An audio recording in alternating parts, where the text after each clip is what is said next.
nation. The night ain't over. When the lights get low, we answer the call. This is last call. Let's ride. Silver and black under Vegas sky. Another week down, the fire still flies. We've taken the punches, we've stood through the pain, but hope is different in the desert rain. Jeff leads the charge. Last call on deck, breaking down the truth with zero regret. Chris and Jason in the booth stand tall. Three voices, one nation. We ride for it all. Last call. Turn it up, let the whole world hear. We bleed silver and black every night, every year. Win or lose, man, we still stand proud. 'Cause the nation rolls deep and we're always loud.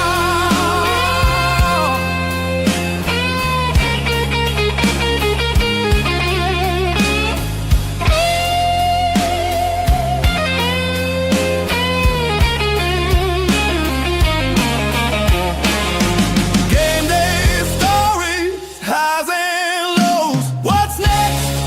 Only the Raider wind knows. But tonight we break it down, no filter at all. This is your moment. This is last call. Raise your glass, raise your voice. Raider Nation, this is our choice. Ride together, stand tall. Welcome to the show.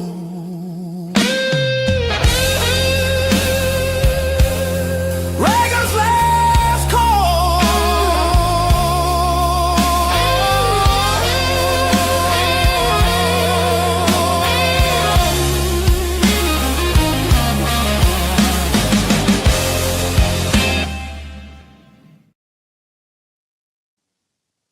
Well, welcome to the Raiders Last Call podcast. Good evening, Raider Nation. I'm Christopher Raiders, and on the far other side of me is Jason Downs. As you notice, Jeff didn't get any younger. He didn't grow a beard. He didn't dye his hair.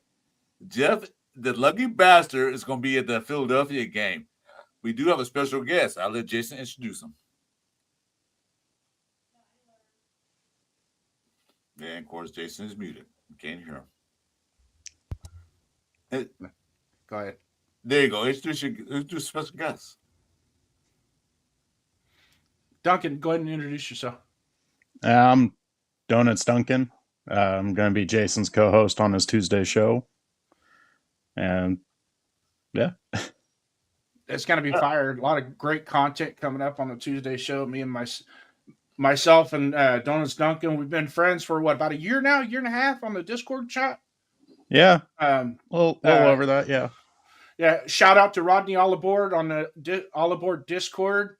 If anybody gets a chance, Google Rodney or go into YouTube, Rodney All Aboard. He puts out some great content. His only thing is he has to wear that stupid Utah Jazz hat when he does his content. But there's a lot of great guys in that. Half Black Zach, my buddy from Vegas. We'll even give Cairo 3 a shout out. What do you think, Duncan? Yeah, I mean, you already did. You guys remember, this is the Last Call podcast, so you guys did your promo already. So anyway, let's talk to the chat. We got PMW in there. Hey, PMW Mark, what's up? We got to do the Raider call. Let's see, Jeff, you does it. I'm trying to find out where you did with it, but it's here somewhere. Welcome to the show. I'll find it in a minute. I'll do it. Then we got Raider Real. Hey, what's going on? And then we got, okay. Anybody can say that name? He said hello. Hello. I can't say that name. We got another Bianca Bill. You guys welcome to the show. So this is really last call. We have some topics to talk about. Jason's going to bring the topics that we'll talk about it. I got a few things I want to say later on. I'm a rant. I do have to go to the show because I have to go to one of those Christmas parties tonight. I don't want to go, but I'm going anyway. So, Jason, go ahead. Well, I had a monologue that I was going to do, considering I was going to be the host of the show. I was You are asked the to host of the show. We're co-hosts. So go ahead. I'm just here. I already deleted the monologue, so and I didn't memorize it. State of the Raiders. There we go. Are there signs of life? What do you think, Duncan? What can I call you? Donuts or Duncan? I mean, you can call me Duncan. Yeah. I mean, Duncan's my name.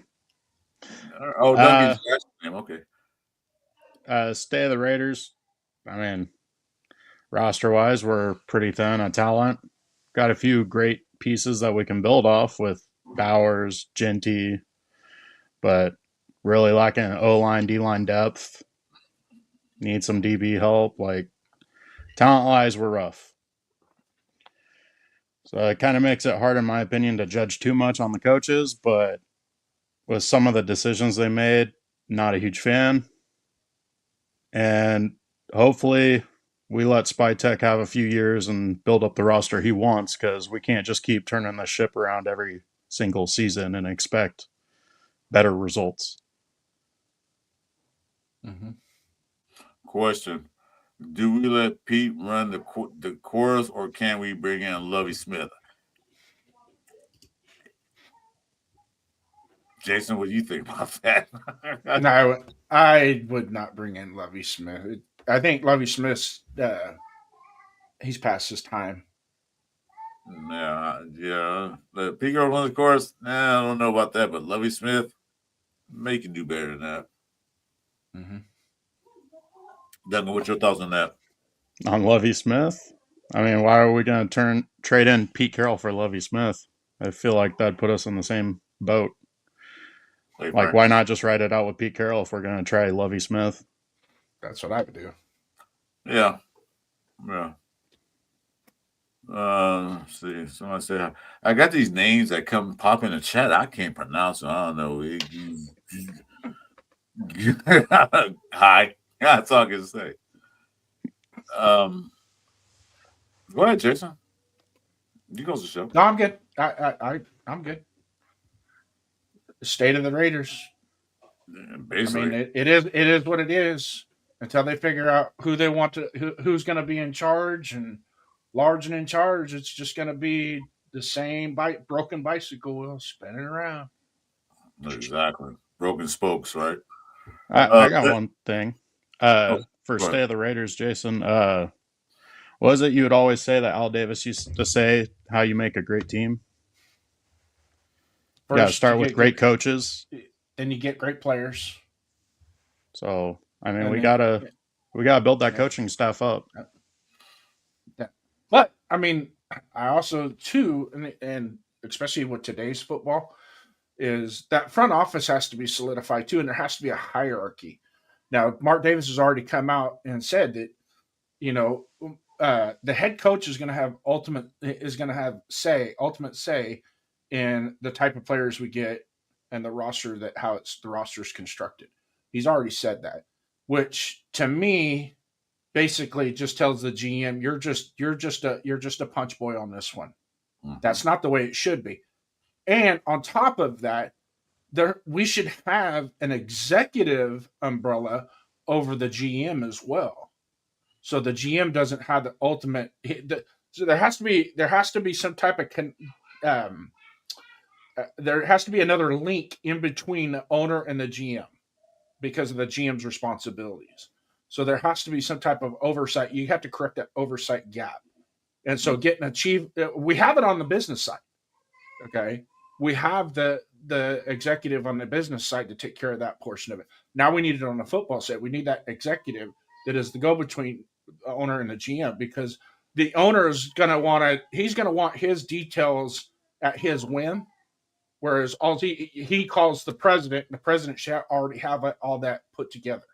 Whereas the GM itself, if he had a president of football operations, and then you went down to a GM. Now the GM doesn't have to worry about dealing with the owner. He could just work on his day-to-day functions of injury reports, availability, waiver wires, all that stuff, and concentrate on that. And then him and the coach, they have to. I mean, all successful teams have a great pairing. The state of the Raiders, we're not in that. And do I see any signs of life? I do, but until they correct the Tom Brady issue. But see, here's the functionality of it all. The GM supposed to be in charge of the football team itself. I know the GM supposed to talk to the coach. Coach, what do we need? The coach will say, we need this guy. I'll go get him. That's the GM. That used to be a GM job back in the day when I watched football. The GM will go get the guys that the coaches need. The coach is not in charge of GM responsibilities. The GM responsibility is to get the players, the free agents, and everything else that need to make this team. The GM is to build a team. That's what they call general managers. General managers above everybody else, except for the president, except for the owner. It goes in tiers. But the way this organization is run right now, it seems like the coach has a final say in everything. It shouldn't be that way. The coach should be like, hey, GM, let's have a talk. I need this. Get me that player so we can be better. Instead of coach saying, I want this player. Because it don't seem like Spytech is running this team. It's like it's Pete Carroll running this team, and then Brady, then Mark Davis. So Spytech to me is a figurehead that had that nameplate on his desk. That's what's sounds to me. So I don't know what's going on in the organization, but they'll start from the bottom to the top. Mark Davis, you're the top, you own the team, you making the money, blah, blah. Just write the checks. Work down the system and to get the team right. They're not doing that. Do you agree or what? Am I saying something wrong? No, that was well spoken. Our organization's been a mess for many years now, so it's What's up, Linebacker, you? Where do we start at? We got to get that GM and have him get more power, so that way he's building the roster in his vision, and then he ends up deciding who the next coach is, so that way it's kind of in line with his vision of what the team should look like. Well, usually a GM hires the coach. Usually. But the coach did before GM got there. So the GM will pick a coach that the vision on the same as this. He want that coach to coach that division of his team. You know what I mean? It's like I have a vision.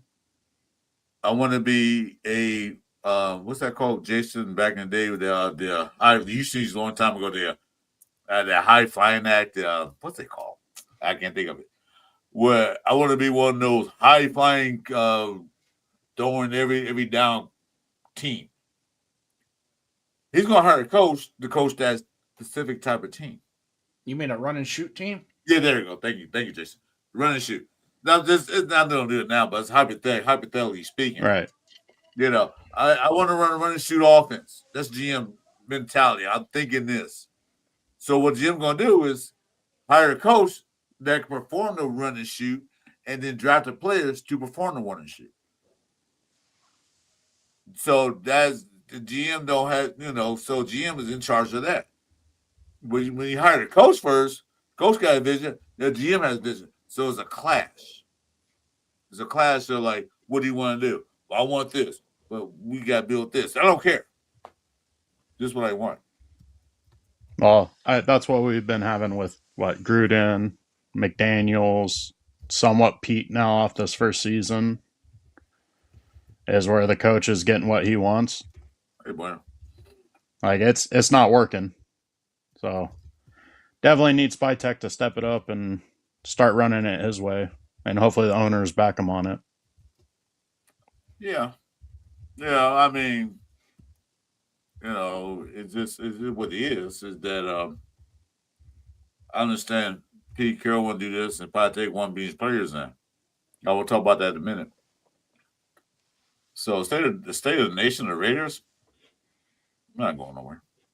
We're not doing anything. Are there any signs of life? Well, there's always going to be signs of life as long as you're in the NFL.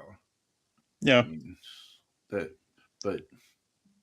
at this point, I mean, we're in a dead year, so a lot of us are going to carry that with us. It's just, but how do I put it?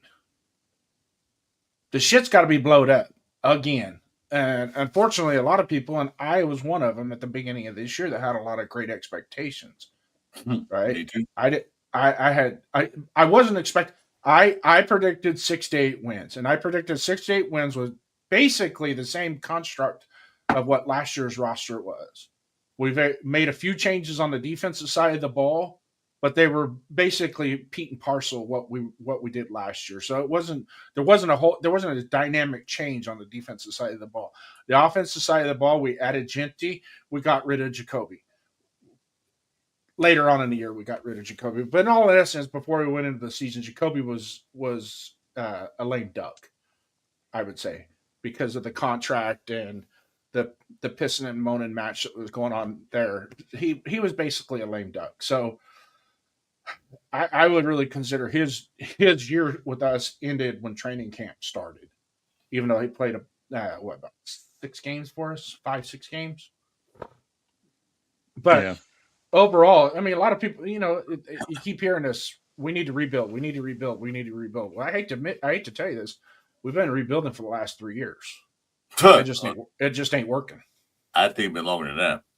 Well, no, because the pillars were rising with Gruden, with the slack. They were starting to rise. You can kind of see that there was an identity starting to form. Okay. And it was starting to come to. I'm going to cut you off. How long ago was that? That was 4 years ago. 2022. Okay. That was almost 4 years ago.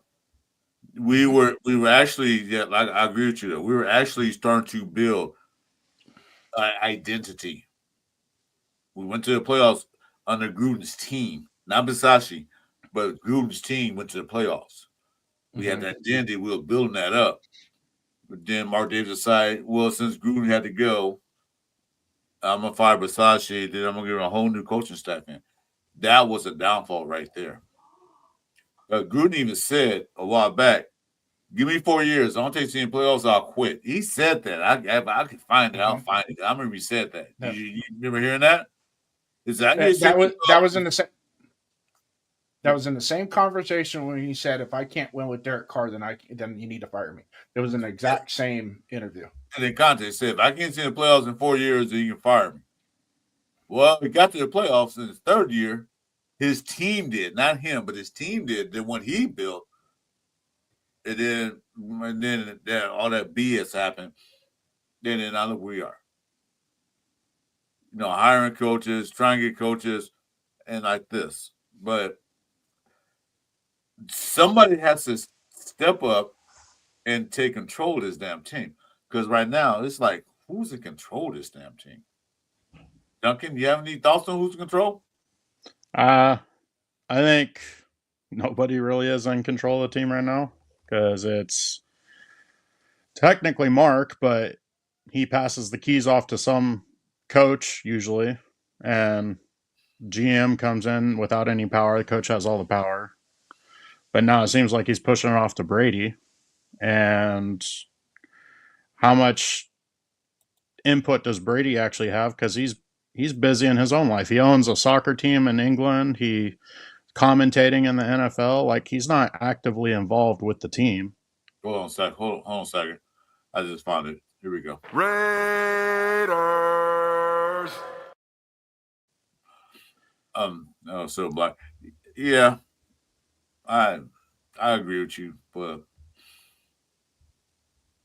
and the powers to be at the top of the Raiders, they just ultimately need to come together, agree on what the vision is. Are we chopping this thing down and setting a new foundation and building with what the young pieces we have now and just try to build through the draft and keep using these 1 and 2 year contracts on free agents to fill in spots till we can get a young foundation. Like that's kind of seems like the only answer, player personnel wise. Otherwise, we're going to keep overspending on big free agent names and reaching for the stars and keep not succeeding and wasting money. And if we are able to build up a young team, we're going to be able to get a nice young coach, just like the older, successful Al Davis days. Get a young, hungry coach that leads the team with a bunch of energy and cause chaos on that field. Well, you mentioned Al Davis, and Jason will tell you this. I'm going to tell you this, and our old fans say this. When Al Davis ran the team, he was in charge of every damn thing. Mm-hmm. He will tell the coach, like, he'll tell the coach, like, you're going to run deep passes. I mean, just like, saying that. And the coach will do it. If the coach didn't, he'll fire the coach. What do you say? Yeah. I mean, that's why I ended up trading Gruden, right? Is Gruden wanted to do something different and gotten in disputes with Al. And I was like, see ya. That's why I got real Lane Kiffin and the other guys. Like, you not listen to what I got to say, you go. I said, sorry, Jason, what are you going to say? Oh, I'm good.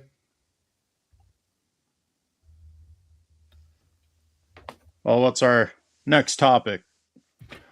Next topic. Let's see.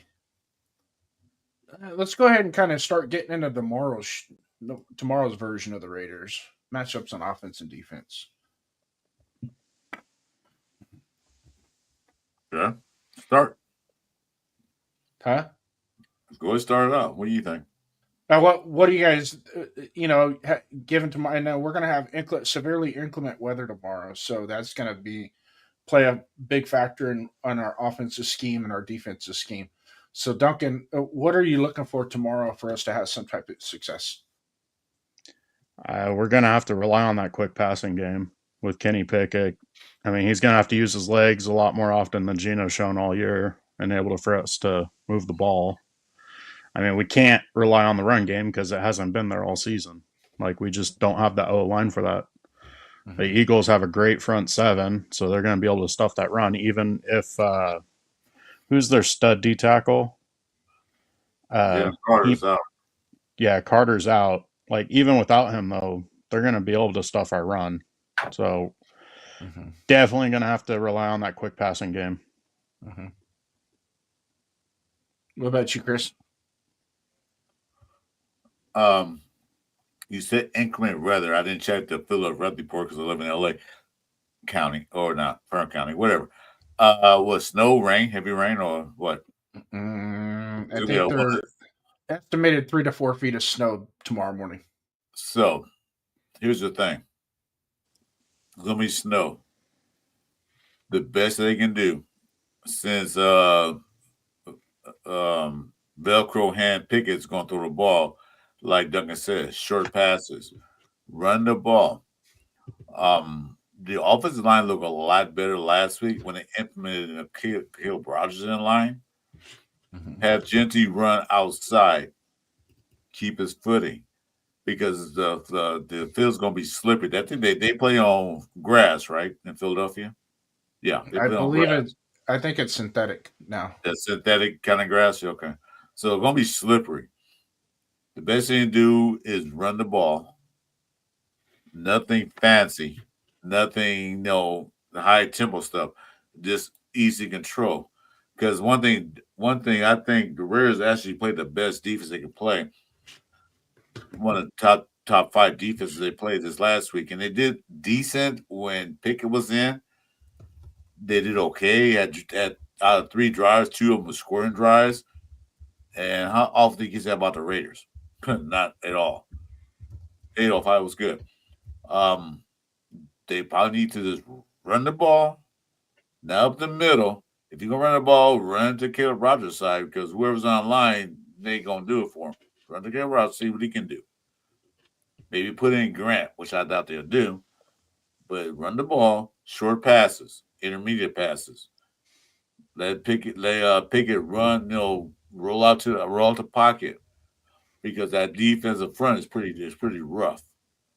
Although they are missing Jalen Carter, he's out, but still the backup is just as good as what they have right now. And I think their back is probably better than some of our backers. Matter of fact, I know they are. So let's let them run out, boom, boom. Because one thing they're going to do, that everything's going to do the rest of this year, is watch that number 89 guy. That's the key to the Raiders' success is him, and they're going to watch him. So that's something they can do on offense. Is like just run the ball short, throw short passes, methodically go down the field and get a touchdown. Not a field goal, but a touchdown.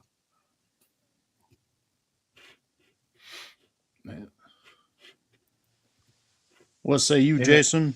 Yeah, what's that you? It's kind of hard to say at this point because we don't know what we're going to get with Kenny Pickett, although we had some splashes last week in the fourth quarter with him. And it's no secret that Denver pulled their foot off the gas pedal. I think they pulled their foot off the gas pedal on offense more than they did on defense, to be quite honest with you.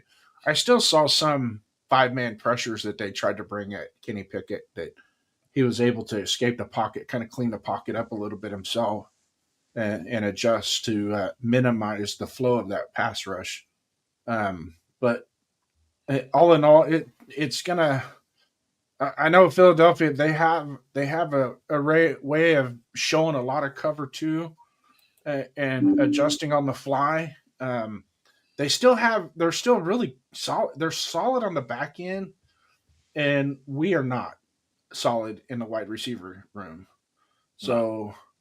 I think that's going to be a null and void situation. And I mean, it comes down to for the last 15 weeks, we've harped Genty, because that's basically what we've got and what if we can't get him flowing, then it's just going to be the same dirty laundry that we air every week. Mm-hmm.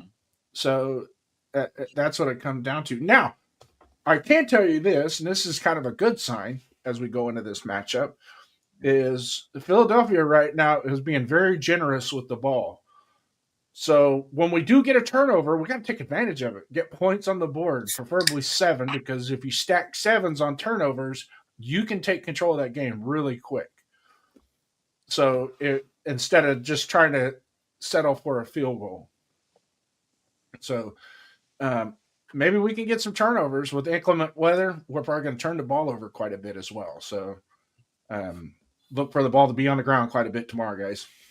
Yeah, let's see. One thing about that is that the Raiders are a West Coast team, and plus they play in a stadium. They don't play in snow very often. When they do, they have a very lousy record. So the weather's going to be a advantage in Philly in the snow against the Raiders. But the fumbles, the turnovers, the fumbles is not by Genty. It's not by the receivers that they catch the ball.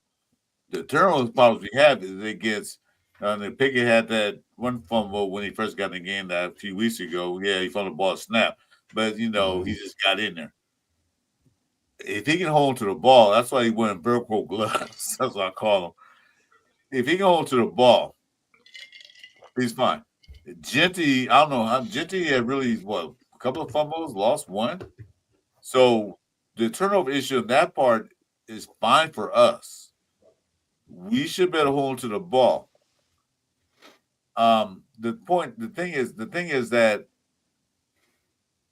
we have to maintain possession, not necessarily just hold to the ball, but maintain possession, drive on the field, and get points. I say touchdowns. Okay, we'll get a field goal because this is a snowy weather. It's going to be snowing, or it'll be a snowy type of field. It's going to be harder to score. Now we had those break 60-yard throws out of the field in that kind of conditions. So maintain the ball. Maintain no fumbles, no interceptions.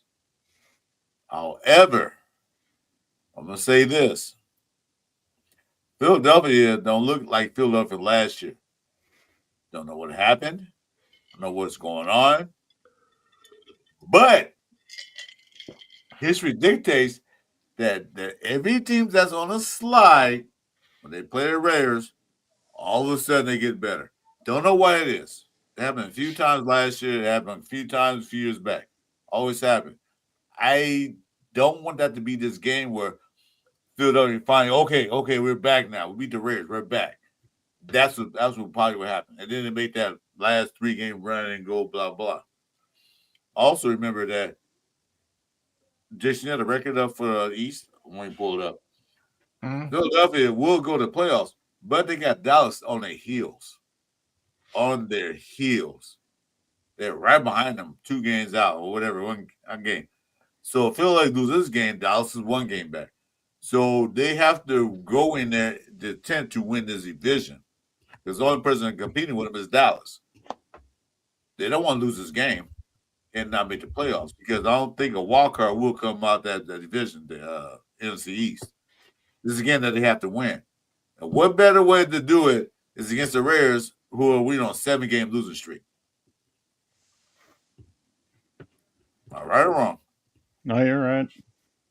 That's the Eagles' get-right game. But they got to show up, and Raiders have been looking for that win, so it's possible the Raiders also just end up getting a W on that board. Because the Raiders are hungry for a win. Those players and coaches are out there giving their all.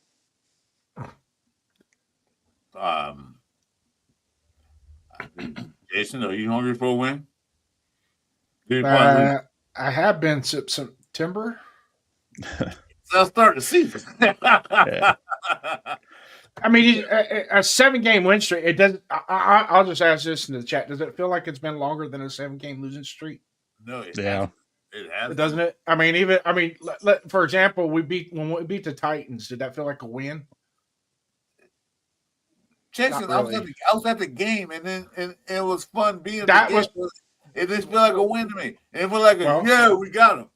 Now, At the game versus what you see on TV, 2 different things. Yeah, I'm saying I was at the game. It didn't feel like a win. We were celebrating and chatting at the game, but in my heart, like, did we really win? Because we played the worst team in the NFL. We should have won. Yeah. So I said, TV. You watch the TV. Did it feel like a win to you on TV? Oh, no. It just seemed like we were the less sucky team. That was a tank bowl. Yeah, exactly. Yeah. So my thing is this. Yeah, we got somebody saying salute to us. I don't know who this guy is, man. I should go ahead now. Just go ahead and boot him out. What's up, Jeff? How's out the trip in Philly?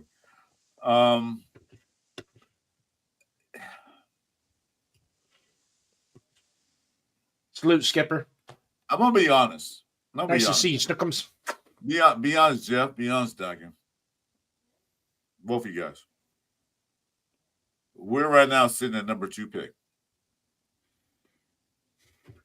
When this game drop us down to, they said number 8. 5. I think it drops us to 8. I thought it was 7. I think it's 8 because of strength of schedule. Yeah, okay. So it's 8. Okay. So we go from 2 to 8, just like that, from a win. Don't want to see the Raiders losing any more games ever in the history of the Raiders. I want to see go 20-0 next year. But that's impossible. Well, not really, but hypothetically impossible. I don't want them to lose to any more teams. But at the state of the Raiders right now, I'd rather see them keep that number 2 pick or possibly number 1 pick and use that for leverage to the rest of the NFL. Because, like Jason said earlier, rebuilding. Yeah, I think he said just like wipe the slate clean everybody out, the 1-year contracts and all that stuff. Yeah, because we're number 3 in the cap situation. We have $116 million for next year as it stands now. It could be more. Now it won't go down, it'll go up. So use this and build a better team. Spy tech, make the decisions. Get the quarterback you need. Get the line you need. Get the defense you need. Get all that you need and rebuild. in like 2 years, probably won't take another year or 2 years for us to get that team that we want. A winning team that can win 9 to 10 to 11, 12 games a year, not 2, 4, or 3. What say you guys? I mean, I agree we got to build up the roster, so trading back to get more picks would be a good way of doing that. My only concern with it is we build up that roster so we can support a quarterback, and then we can't get a quarterback because we get an extra 2 or 3 wins, and then we're stuck picking at picks 8 through 15. All right.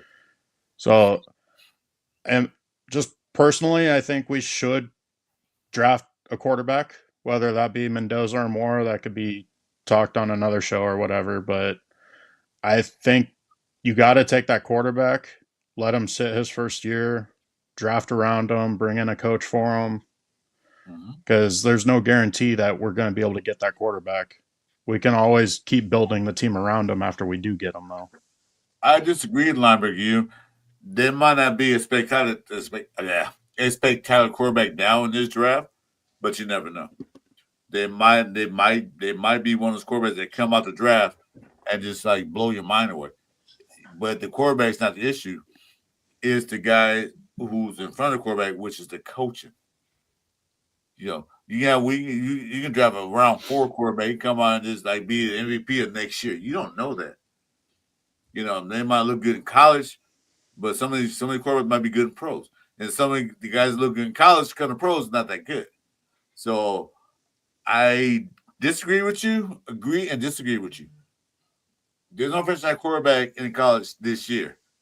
Yet, we don't know. Depends on what system and what team they go to.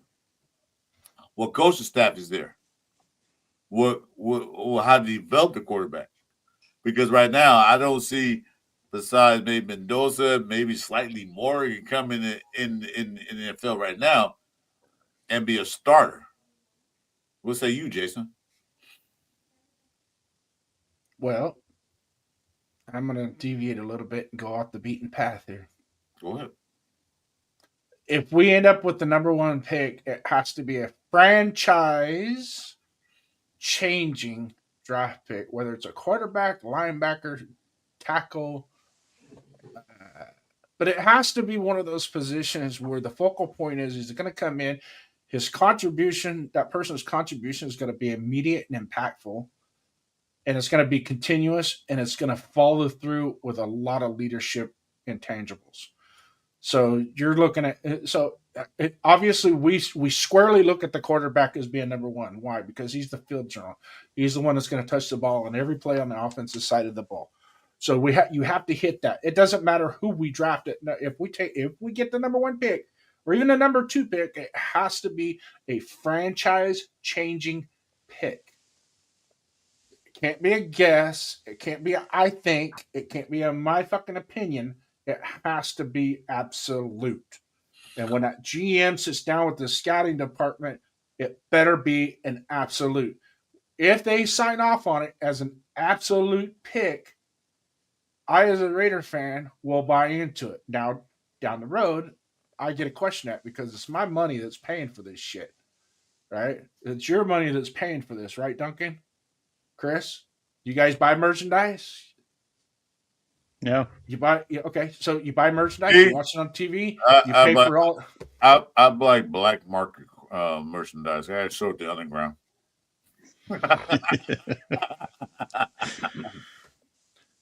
But yeah, I get you. You got to put a team out there that make us want to come to the games and buy stuff. Because only jersey they're selling right now is what? Brock Bowers. Genty choose number 2. Jerseys? Max Crosby, Genty, and the Bowers. 3 jerseys that they're selling really well, and that's it. There should be more than that. You know what I'm saying? And then you look at the games. You're basing your evaluation on jersey sales. Wait. Let me finish. I want to finish it. You look at the games. You look at the crowd.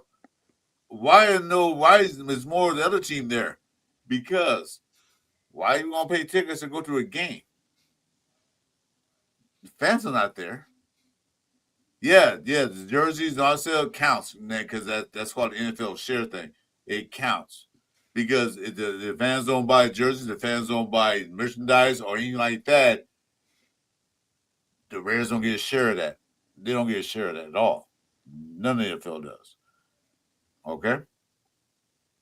Now, what was you going to say about what I was talking? So in your evaluation of somebody's qualities, it's based off the jersey sales, correct? I didn't say that. I said that the jersey Okay. sales. I just said, you got teams I that was sell. I was confused. I just wanted to make sure that. I'm just saying though that the fan Salute, base, Marcus. the fan base is there all over the country, all over California, all over the world. But when you continuously put a losing team or lose a bad product on the field, you're gonna lose that fan base. Then what do you have? Huh? What's the question? What do you You have? got to put a winning You got to put a winning product out on the field for your fan base to attract to it. The jersey sales are going to happen. I mean, people are going to buy Brock Bowers jerseys. They're going to buy Mad Max jerseys because that's their favorite player. That doesn't necessarily mean that player is the ultimate. We can say that now with what we have, but there could be a player that comes along, could be a quarterback, could be a center, could be a guard, could be a middle linebacker or a strong safety that we draft with that pick that is a franchise changing impact player, but doesn't necessarily attract to all the fan base. Because now that person will elevate Brock Bowers more. He'll elevate Mad Max more. He'll elevate Jonah Lalu more, Adam Butler more. So now we get more of those jersey sales as well because everybody's game is starting to rise up. And I use that as. I'm gonna contradict that. I'm gonna cut you off. Contradict that. Okay. Okay. Let's see. What's Thornton's number? I don't even see that much. Thornton, the receiver he drafted. What's his number? 10. Okay. So let's say Thornton come in the league. He's a rookie. Come in the league. And he comes in fire high. Has 101 catches for 1,200 yards and 8 touchdowns. Get something to that jersey. It sells. Because of Thornton, he did it. Thornton is a rookie of the year or Thornton is a second all team. That jersey sells. That's the point I'm making. When you get it, when you get a guy in there to make a difference in the team, like you were saying, I agree with you on that. When you guys get in there, you make a team, people are going to notice. Like, I'm watching the Raider game because I want to see how many catches Thornton get, how many touchdowns he get. I want to see the game because that Thornton is like the league in receiving. I want to see the game because Thornton is the man. That's the kind of rookie we need. Like you said, that's the kind of number one pick we need. Somebody to make an impact on this team to make it like, damn, good pick. Let's run with it. Who's that guy we picked? Jenkins. Oh, I want his jersey now because he made an impact for the Raiders. You know, Jenkins, there's no such guy. I'm just making him up. There's a Jenkins, but Jenkins is the defensive tackle we drafted in the first round, number one pick. It's hypothetical now. It's non-existent in fantasy league. The defensive tackle we drafted in the first round, number one pick. Why we draft him? But then he comes to the league as a rookie, and he's accounted for 12 sacks. 8, 9 tackles for losses. He stops the run. Multiple quarterback pressures. He's changing the game. That's the kind of guy we need. Then everybody gonna see that number Jenkins, number 96, whatever number he might be. They're gonna like, oh, I want that Jenkins jersey, man, because shit, he impacted the Raiders. Yeah, that's the point I'm making. We need that guy, like you said. We need that guy at the first round pick. Where's number 1 or number 8? We need that guy.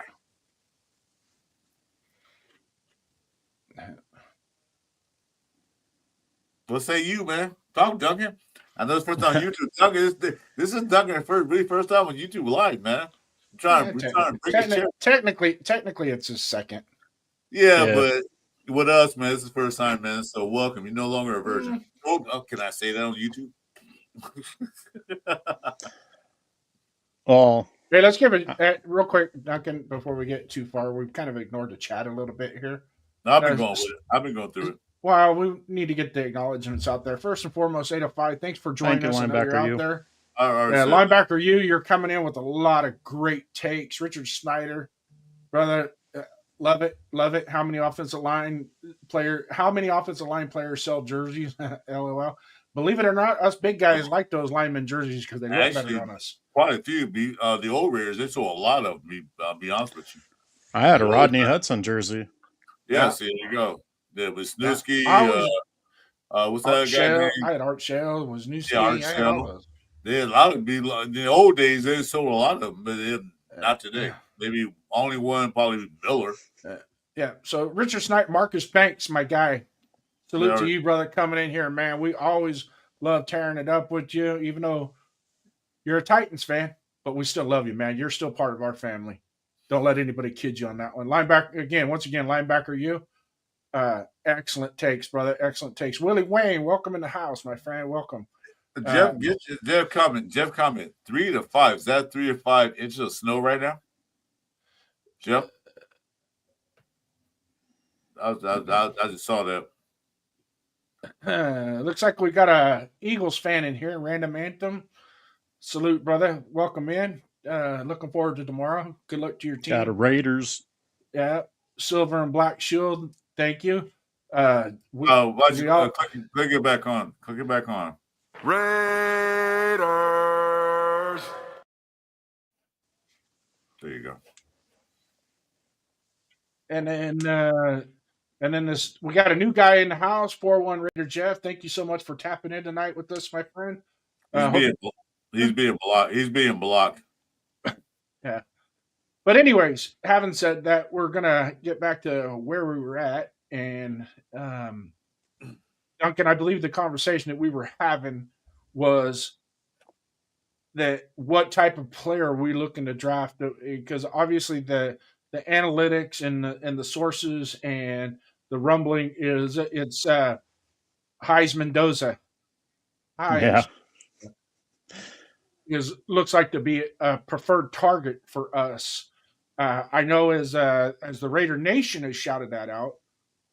How do you bring that into the fold? Heis Mendoza? Mm-hmm. You draft him. I mean, I'm still standing on the ground that we got to draft that quarterback if we end up with that number 1 overall pick. Mm-hmm. And as long as we lose out, we're getting that number 1 because we have the Giants on our schedule. So there's no doubt we get that number 1 pick if we lose out. Yeah. And got to take that quarterback. It takes a burden off of who we draft after that, just because we don't got to worry about trying to finagle the draft order in order to trade up if we do build around before we get that quarterback. Mm-hmm. So, I mean, how do you equate that to our historically drafting of quarterbacks? Historically drafting a quarterback, our first round's been terrible. Okay, because we had Jamarcus Russell as the last first round quarterback. Wait. Well, we drafted 2 quarterbacks in the last so many years. We drafted Connor Cook and we drafted Aiden O'Connell. Yeah, Aiden O'Connell was 3, and then Derek Carr. We hadn't really drafted a quarterback in the first round besides Jamarcus fat ass Russell. So we also drafted way before my time. We drafted a quarterback in the first round from USC. Yeah. I think they made a documentary on him. The Mervish. Yeah, but yeah. How far you go back to that? No ways. Yeah, back in the 80s. So, and technically we drafted Roman Gabriel the first pick too. In the last 20-something years, who have we drafted as a quarterback? Aiden O'Connell, Derek Carr, and Connor Cook. So I find it hard to compare what quarterback drafted besides Jamarcus Russell they really drafted. Now, I'm not saying the Mendoza is going to be the guy that saves our team. We can draft him. And we can draft. There's a few other quarterbacks that we can draft too. The quarterback's not the issue for the Raiders. I'm sorry to disagree with you, Duncan. It's not the issue. The issue is the line. We got to get line. You get a decent defense, a good offensive line. It doesn't matter what quarterback you throw out there. If they can run the ball, doesn't really matter. The quarterback can throw a little 5-yard dinks, little 10-yard dumps. Yeah, that's fine. That's all we need. Get offensive line, run the ball, make defense like they might run, they might pass. We don't know yet. You get a quarterback out there where we can do that. Fine. Mendoza, I agree, good pick. Moore, another good pick. There are a couple of quarterbacks out there that's a good pick, but they will do no good if we don't address the main thing we had a problem with. Just to give a little pushback to your pushback respectfully, I think they're both major issues. I don't think one is necessarily that much bigger than the other. I think they're both big issues right now. Yeah. And I think we got to add coaching to that also. Oh, there it is. So cheers. That's the main thing. We got so many holes to fill across the board, coaching and player-wise. Mm-hmm. So I'm not saying you're wrong, because you are technically right. But I also think I'm right, because we have that many holes. I'm not saying you're wrong either. I agree with you said. Like, Mendoza, if he's there, get him, grab him. I agree with you that. I'm not saying you're wrong either. But I'm saying, though, they got a lot of things to fill. Oh, yeah. But like I said, they need to get those taken care of first in a free agency. Let's get a center. Let's get another guard or another tackle. Let's get that. And then draft come up, whether we won number 1 or number 8 or number 15. There are quarterbacks out there. And we can put them in there. Go ahead. Sorry to cut you off. I think we can draft Mendoza, but I also think we can get 1 or 2 O-linemen in free agency. And we can also draft another 2 linemen in the draft to really bring in some talent to try to challenge that starting positions across all 5 spots. Exactly. This draft is really deep at offensive guard. Like right now, there's 6 guys that I think they'll be taken within the first 4 rounds that I really like. Was that center that Jason you like? Slaughter? Is it Slaughter? Yeah, Slaughter from Florida. He's real good too. That dude is a monster. I watched that game. I watched a couple of games. I went back and watched a couple of games he played. He's a monster. We can get him as a true center. Oh yeah, not a guard that switched over. A true center. If we don't get a guy in free agency, because the guy you're talking about getting in free agency will be the guy from Baltimore, which I don't know if he'll lead that team. I don't think he will. If he does great, but I doubt it. Yeah. But I also think Connor Liu from Auburn is a damn good center too. Yeah. Yeah, he is. Yeah. What about that guy? What that guy was it? Texas Tech? I can't remember. This Texas team confused me. There's another guy center that's pretty damn good too. I don't know if it's Texas Tech or Texas A&M. But they got a few good centers that they can pick. This draft is pretty good on the interior O-line. Yeah, it is. And then also possibly for second round, if we wanted to look at an offensive tackle, specifically right tackle, Miller from Clemson's pretty dang good. Yeah. Hey, salute, Tanner Jack. Welcome to the show, bro. Appreciate you coming in. Yeah. Let me go ahead and do this. Okay. One of my preferences is a lot of times when you're evaluating offensive linemen and how you draft them is what university are they coming from? Because there's several universities that have just a knack for producing studly NFL quality linemen. You got Georgia, Iowa right now. I think it's Iowa. Iowa. 4. Mm-hmm. There's 4 Iowa linemen that are real good right now. Look at 3 of them are all American. You gotta look at schools that are run heavy, like Wisconsin. They're not as good this year. Wisconsin developed a lot of good tackles. Iowa's one. I mean, that's where you get them from. You don't get them from a small school, fine. Caleb Rogers came from a small school, but he's still doing his job. Mm-hmm. You gotta get it. Okay, what are we gonna do? What are we gonna do? A running team? Let's run. Let's get those big beefy guys. Parham is not the man. What's up, Michael Guerrero? Welcome in, man. Michael Guerrero. Welcome. Philly Michael G said we're all punks. Yeah, so is your mom and your dad and your sister that kissed you last night. You better hope Philly rolls us. You guys ain't looking so good. Yeah. Michael G, tell your sister how good a kisser you are. Let's see here. 2021 Reds made the NFL history by starting 3-0 against teams that had 10 wins. Yeah, that was a good year. That was still Goon's team that was still left over. P9, yeah, well, it's going to be 91 against them if they don't get it right. Speaking of which, I'm about to go on a tangent, a rant right quick. Hope you guys don't mind. Agree with me or disagree, I don't care. Oh, put your head up there. Thank you. No, get the guys on there. Get that off here. I don't want to be on solo. Get out of here with that. So I'm hearing things about the organization internally. If you heard about this, let me know in the chat or you. That the reason why, like Besh, Rogers, Grant, and the rookies they dropped besides Genty and maybe Thornton didn't start is because those wasn't Pete Carroll's picks. And Pete Carroll's being defiant against the GM. I just heard this. I'm not saying it's true. I just heard it. I hear a lot of things, and I'm like, okay, whatever. I don't know. We can't validate that because we're not in the office with them, which we were. But that. So what do you think about that rumor? How would you perceive that rumor? It's exactly what I'm going to get to.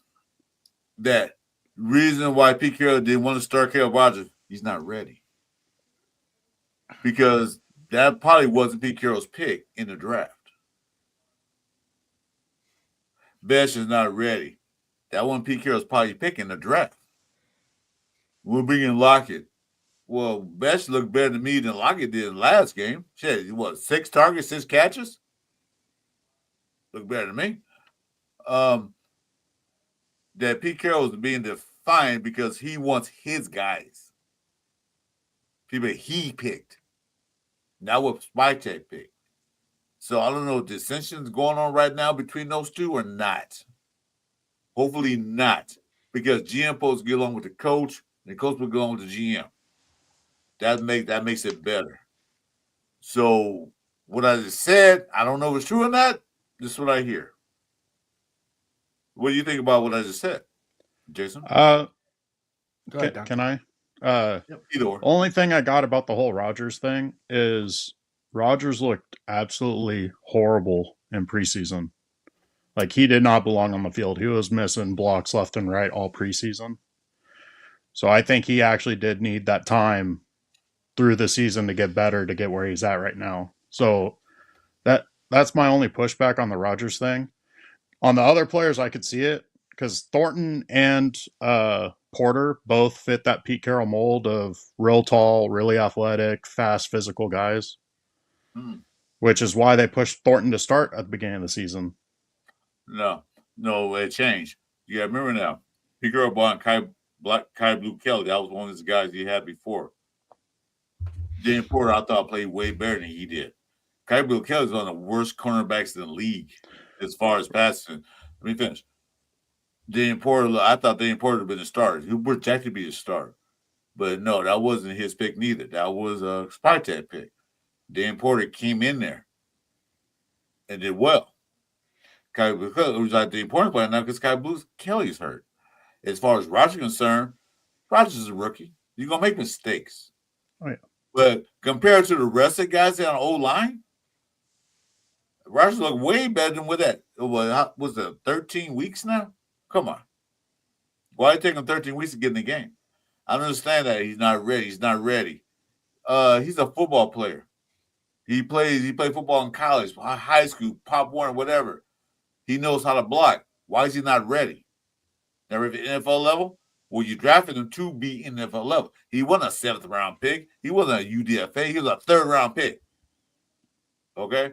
So you must have saw something in the player. Why he's not playing? Well, we'll get Meredith in there and they switch the line. I mean, that's something that I'm not gonna rant about that. That's the old line guy, whatever coach's fault. But I'm saying though, to me, it seemed like Pete Carroll didn't want his guys not to play, the ones he brought in, not the ones that Spytek signed or drafted. Why do you think what's his name left? Who's Kelly? that linebacker? No, The linebacker from the Bengals. Yeah, I don't remember his name.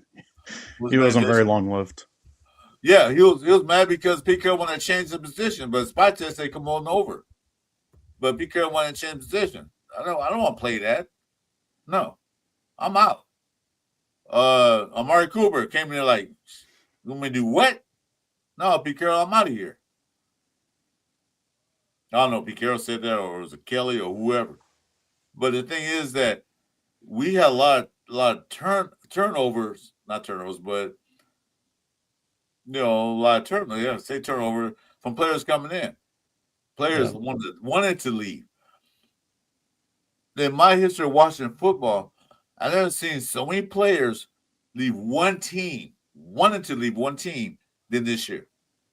Wanted out of here. One retired, one said trade me, the other one said they got cut because I'm done. I've never seen that before. So it has to be something with the coaching and the management. That's what I'm saying. Spytek and Pete Carroll, I don't think is not as golden as we think it is. My opinion and my opinion only. And I will stand by that. What say you, Jason? Kind of quiet over there. Oh, I was just listening. I can add to that. Go for it. All right. In most cases, Duncan. Actually, Duncan, you go ahead because I know exactly what you're gonna say. Go ahead, Duncan. No, Jason. No, I want to hear what you guys say. I want what you guys say. Say it. Please say Duncan's got it. No, say it. Okay. You want me to say it? It doesn't matter who the coach is. Every coach that doesn't get to pick their players is going to abstain in some form or fashion and show preference to the players that he wants. It is traditional. That is what's happened. And tell that coach. Now we're going to go back to what Mark Davis's point is. He feels that the coach should have the most say or ultimate say in the construct of the roster and the players that are going to be performing on Sunday, because that allows him to put the players in that he decides. Now, once he does that, if they fail, guess what? He's unemployed.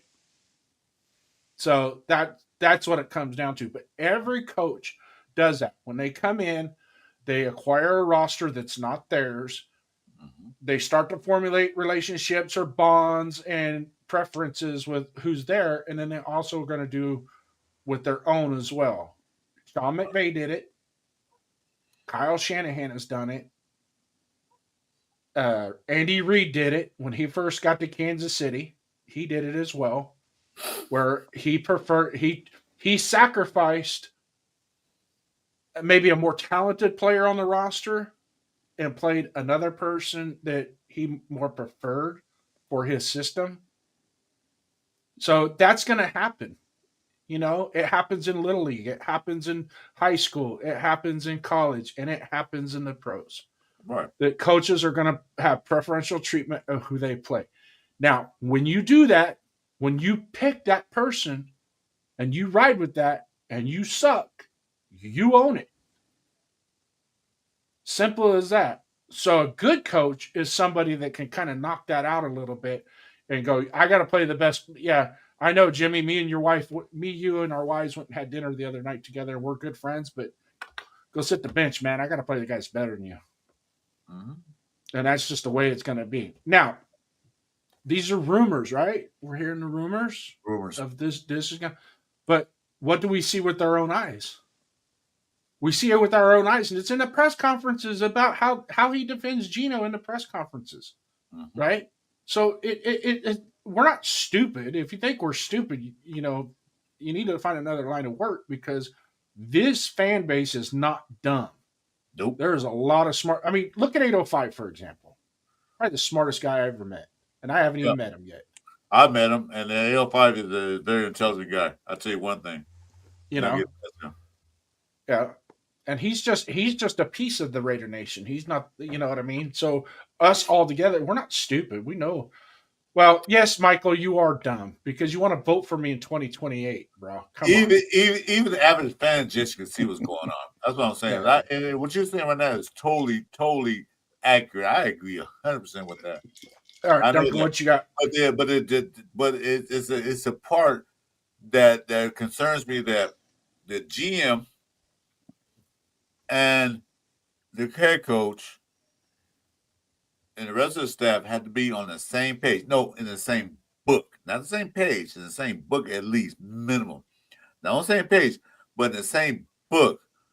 How do we build this team? And to me, it don't seem much like that. Mm-hmm. Yeah. Duncan, what do you got, Duncan?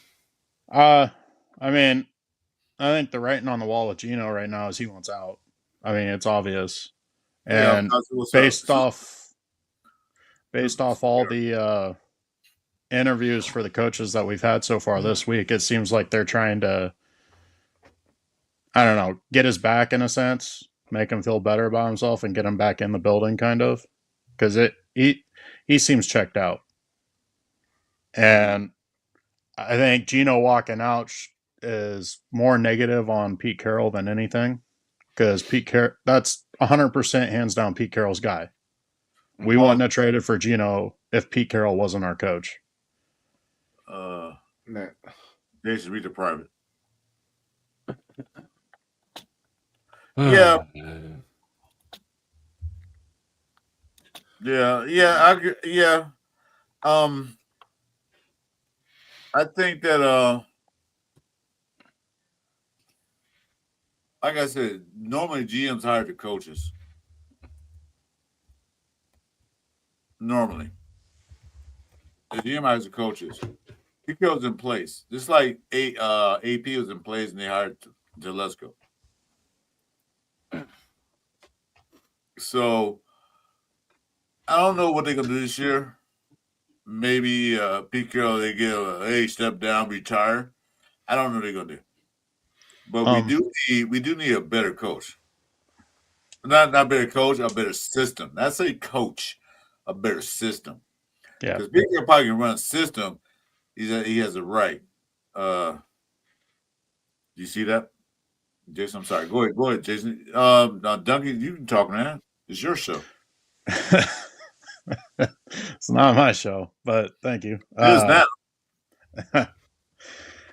No, yeah, I mean, you're 100% right. We definitely need a better coach with a better system to come in. But I think as far as the system for the Raiders goes for roster construction and who's in charge and everything, the writing's kind of on the wall with the contracts because Pete Carroll was given a 3-year contract with a 4th-year option, and Spytek was given a 5-year contract, I believe. Yeah. So, I mean, the writing's on the wall that if not now, then eventually this is definitely Spytek's team. So I think it is going to start heading in the direction where Spytek has more power and control over the team than the coach. So exactly, I think Pete Carroll was. We got ELC in the building. Yeah, ELC, you're starting tomorrow. I don't think so. Yeah, but I think Pete Carroll was brought in to help start off as a partial GM in a sense and roster construction and build up that kind of vibe in the locker room because that's who Pete Carroll is, and was basically going to slowly give more control and power to Spytek to take those reins and build up the roster the way he wants it and bring on his own coach after Pete Carroll moves on. So I think just simply with the contracts, like Spytek's eventually going to be the guy who's running the whole thing.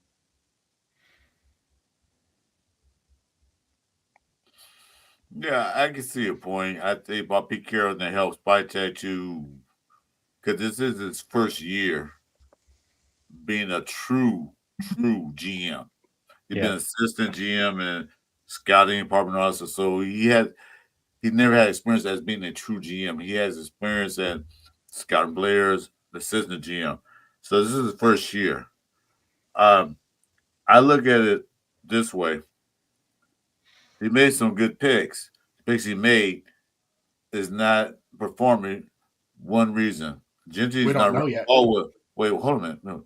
GM's not Genty's not running the ball yet because all of his line's not that good for him to get through the holes and cracks.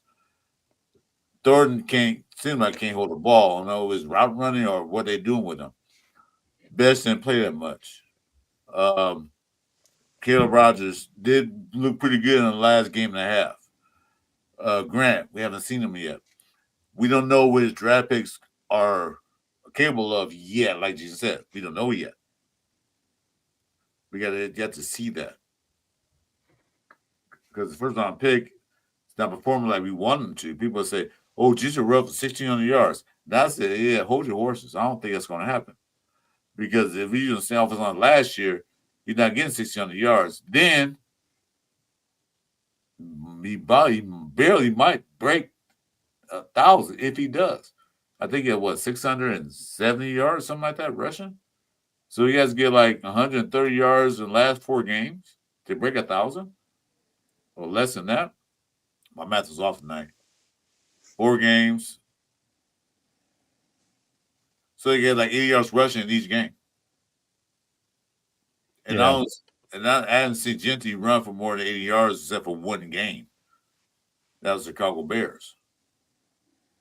So, you know. What's up, Jason?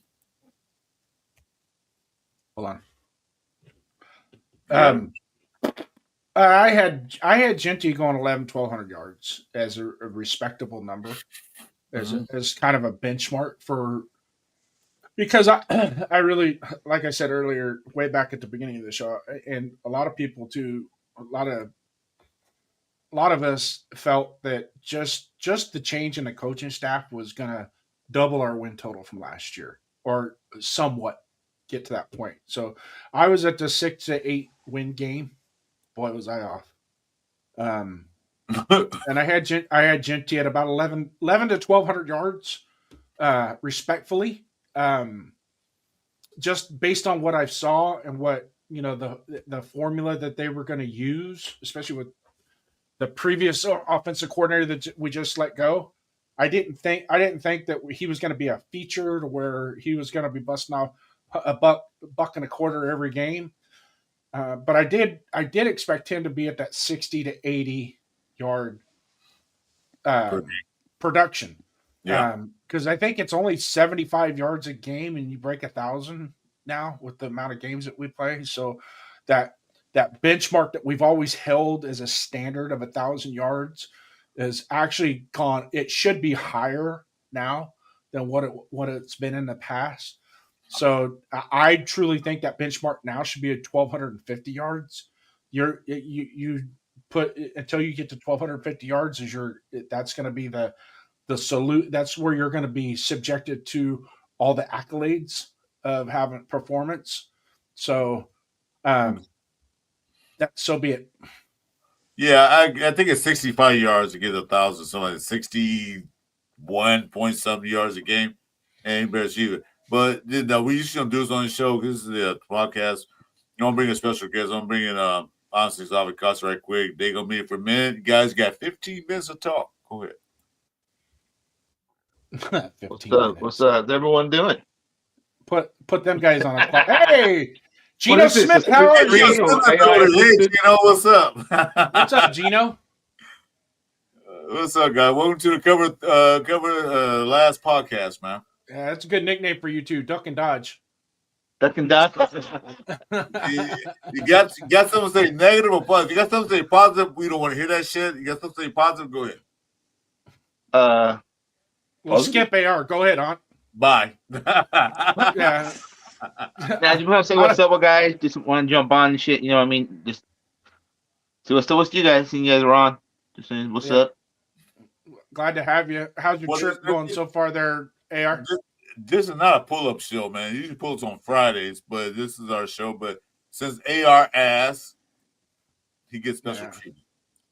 No, I just wanted to say I don't know hello why. and show you guys support, and me and Alt were together. We were watching you, so yeah, we don't want to take too much of your show and your time, but we just want to say salute to the You're part of salute the. to You're the part game. of the. You're part of the family, my friend. You're part of the circle, You're man. Shit, you're, you're always you're part of welcome. the family, so it don't. You know, Both we of you don't. guys, always welcome to come in. I'm sorry, Jason. I didn't cut you off. I'm sorry. Yeah, no, you did. That's all good, gang. Well, look, like we don't want to interrupt your show. Like you No. keep on doing what you're doing. We just wanted to say hello. That's all. And yeah, go Raiders. Till the next one. Tell them All right, next guys. Yeah. Anyway, so I'm gonna cut you off again, Jason. Let me ask you guys a question. Barring, how many picks we got in the draft? We got 11, right? We will have 11 when we get our compensatory stacked. Okay, so we have 10 corner. Okay, it was 11. Yeah, we got 3 in the 4th. We lost a 3rd round, right? Because we traded for that for Pickett. No, we traded Pickett for a 5th round. The 3rd round that we traded for Geno Smith was last year, not this year. Didn't we lose the 3rd? Okay, No, we lost it was last year. So last year, once we traded for Geno Smith last year, we went into the draft without a 3rd round pick because we traded for him. I got you. Spytech traded back twice in the 2nd round and reclaimed some of those 3rd round That's picks. right. That was pre-draft. That's right. Yep. That's right. Okay. So we had 3 in the 4th and an extra 6. Mm-hmm. So, question to you, Duncan. Not counting a quarterback. Erase that memory. Erase it. What are you picking? I mean, O-line, D-line, edge rusher. Best talent available at the pick when the pick happens. Mm-hmm. So let's say, for example, first pick. Okay, we take Mendoza. Yay! Okay, 2nd round pick. What are you looking at? Miller from Clemson, right tackle. Slaughter from Florida, center. Yeah, or one of the offensive guards in the draft. And we definitely need to shore up that O-line. Whether rookie quarterback or veteran quarterback plays next year for us, that O-line needs to be solidified. No, I know what Jason thinks. He wants Slaughter. I'm with Jason on that. I'm 100% on that. I like that center because he's a beast. I would take him. I would take him in the 2nd round if he's there. Probably won't be, but if he's there, I would take him. What about you, Jason? Slaughter, in my book, and I think a lot of the other draft experts have Slaughter. He's slated to go anywhere from 35 to 41 is where he's slotted to go. But we also, if you're not, Connor Lew is another one. I really like him from Auburn. He's somebody we can take a look at. If we specifically start looking at guard, if you're looking at guard specifically, Ione from Penn State, we could probably get him. I probably would. He's going to go first round. Who's that? Ione? Yeah, that Penn State guard. Yeah. You think so? Oh yeah. You think he's a 1st round pick? I definitely think he's 1st round pick. I like him. Don't get me wrong. Rose sounds good, Bill. Salute Rose now. Thanks for coming in, brother. He might be a later 1st round. I don't think he's top of the board, is he? Yeah. Well, I think he's gonna go 15 to 30-ish. That's late, right? Yeah. Really? Yeah. See, I put him up there with Booker from last year. I've got him at about 40, my friend. Yeah, I thought he that's still high. I mean, I still think it's a starting quality. Are you gonna let me finish? I'm not gonna let you finish. I had him in the 2nd round.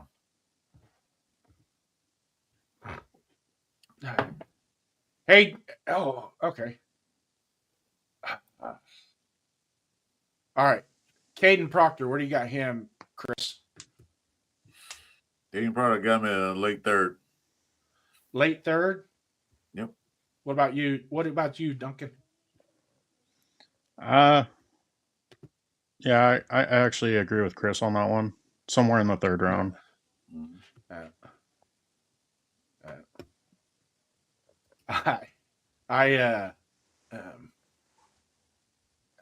Let's see. I am having technical difficulties here.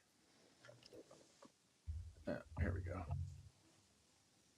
I like what Duncan said. Much computer. The guards from Utah look pretty nice too. I mean, they got, like you said, like Duncan said, we got a lot of guards coming out this year. They can pick and choose, but they got to pick the right ones. Yep. The system that they're gonna run. The first thing you got to do is get the coaching staff. No, Pete Carroll gonna stay. We don't know what's gonna happen with him. OC is also gonna be the OC next year. We don't know. So first thing in the order of business is, okay, let's get the coaching staff together first, because we have a new GM. This is his first year doing. Now it's the second year going to it. Now he sees, because I think Jason, you mentioned that last time we talked.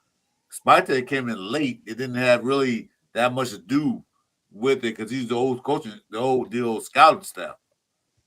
Now they got new scouting staff, Brandon Hunt and his crew and everybody else. So it's new. So now they can go out there and do what they have to do.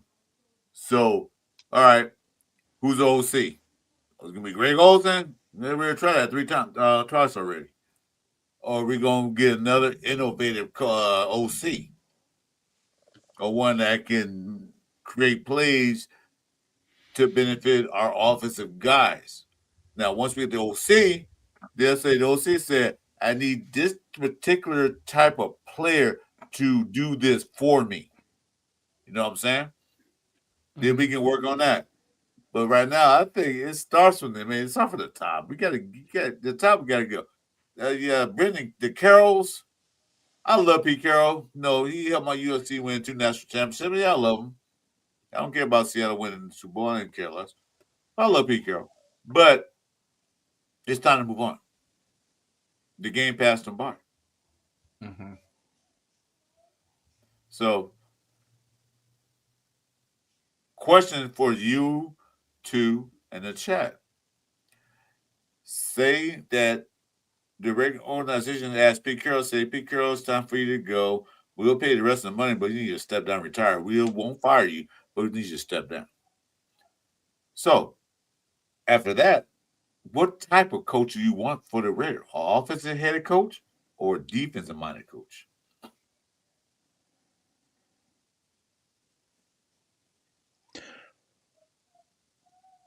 Go ahead, Duncan. I really like the Rams defensive coordinator, Shula. I mean, I'm kind of on the fence on the offensive defensive side.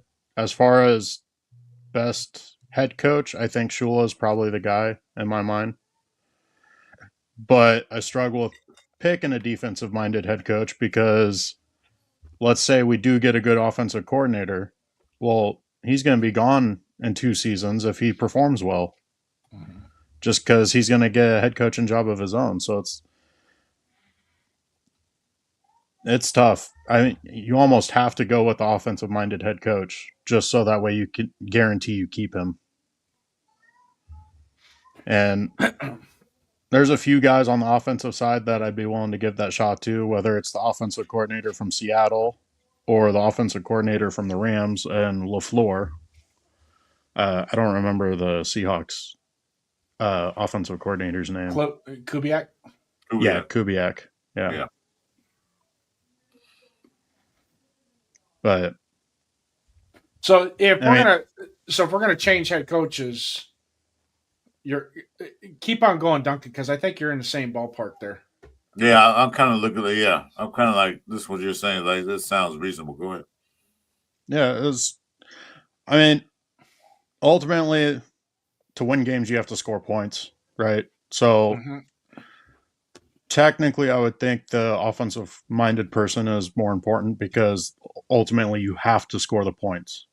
So if you go a defensive minded head coach, you're not guaranteed to keep your offensive coordinator if he performs well, because he's going to get that head coaching spot of his own on a different team. So you kind of are forced to secure that offensive minded coach and make him your head coach. So I really like Shula, but because he's a defensive minded guy, like I don't know if I can justify taking him as the head coach.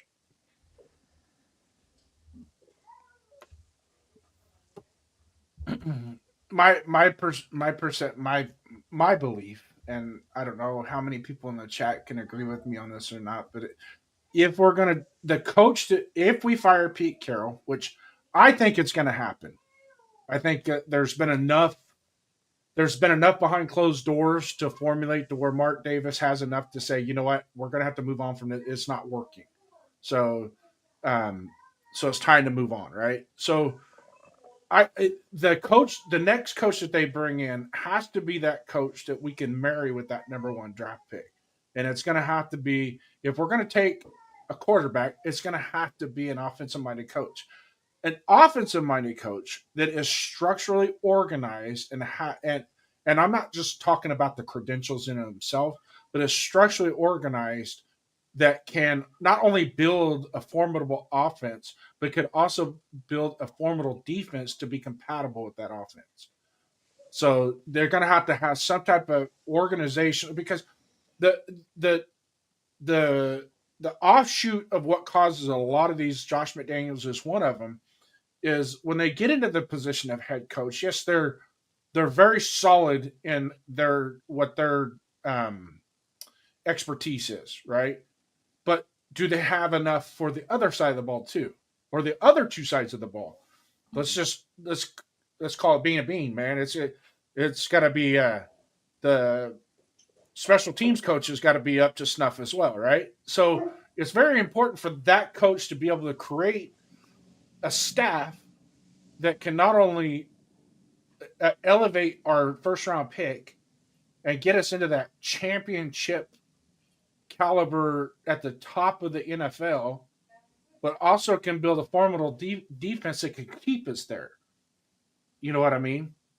Yeah. And by drafting a head coach, by getting the head coach that marries with that quarterback, the offensive coordinator could be expendable. Okay, and that's the way Kansas City's built right now. Their offensive coordinator is expendable. I don't care who's the offensive coordinator. It's my offense. I'm the head coach. But he also puts a lot of trust and enables his defensive coordinator to be exact as well and be on top of his game as well. Harbaugh with the Chargers the same way. You know, he is going to create the offense. He's going to build the offense. Now, Greg Roman is his right hand man when it comes to that. Don't get me wrong. So it's two heads collectively doing that, but he also has to make sure that his defensive side of the ball is structurally sound as well, with the coach from the defensive coordinator down to the line coach, secondary coach, linebackers coach, and all the assistants that have to perform in that room as well. Yeah, Harbaugh is one of those rare coaches that he's a good offensive coach and a good defensive coach. He has both of those backfields, both of those backgrounds. I mean, excuse me, not backfield. You see, but I agree with you on that. It's like you can have a good offensive head coach, but he has to make sure that the offense, like you said, plays around with the defense. That's where it comes into the fact that the offensive coordinator, the offensive head coach, has to make sure he hires the correct defensive coordinator to fit his scheme. This is what we're gonna do. So I looked at trying to get an offensive head coach, but we all know it's a cliche that goes around defense win championship. So I'm in part of getting a defensive head coach, not totally defensive head coach, but he's a minor head coach where like give and take. Look at Babro's doing. He's defensive head coach style guy. He's a big linebacker. But look what he did. He immediately got Josh McDaniels to be his offensive coordinator. Look what they're doing. So the guy from the Rams, like you said, yeah, I wouldn't mind that. You know, let's get somebody there that can build defense. Like I said, defense win championships. If he can stop the team from scoring, then we score points, then we win. Then speaking of which, I'm gonna go off track with that. Now let's talk about bringing Salah in from the 49ers. Mm-hmm. You should have hired him a long time ago. What was you waiting on? Well, wasn't the rumor on Sala that they offered him a really big contract to be the defensive coordinator under Pete Carroll and then take over after Pete Carroll retires? Mm-hmm. But he chose not to and went with the 49ers. Mm-hmm. I don't think Sala wants anything to do with a dysfunctional organization like the Jets again, which unfortunately that's what the Raiders are right now. Yeah, but he does want an organization that might be structurally sound, but still is on a rebuild type situation. Yeah, a good place for him would be Pittsburgh. Oh yeah, Yeah, you got to think about it. Like I said, coaches don't want that record on their resume. You know, you are a defensive coordinator for this team, and you guys give it the most points, the most yards as defensive coordinator. You don't want that on his record. That means you won't get another job. Because Salah was the head coach of the Jets. He might want to be head coach again. So you want to make sure that his resume is intact. So he went to his better option. 49ers. Now they're winning. You know, I don't know if they're in playoffs or not. I didn't check it, but they're winning. So I'll do my job here. Hopefully, maybe somebody see me make a head coach job somewhere else. Go to the Raiders. They say you guys were 2-15. You get the worst defense in the league. Why would we hire you as the head coach? No, you didn't want that.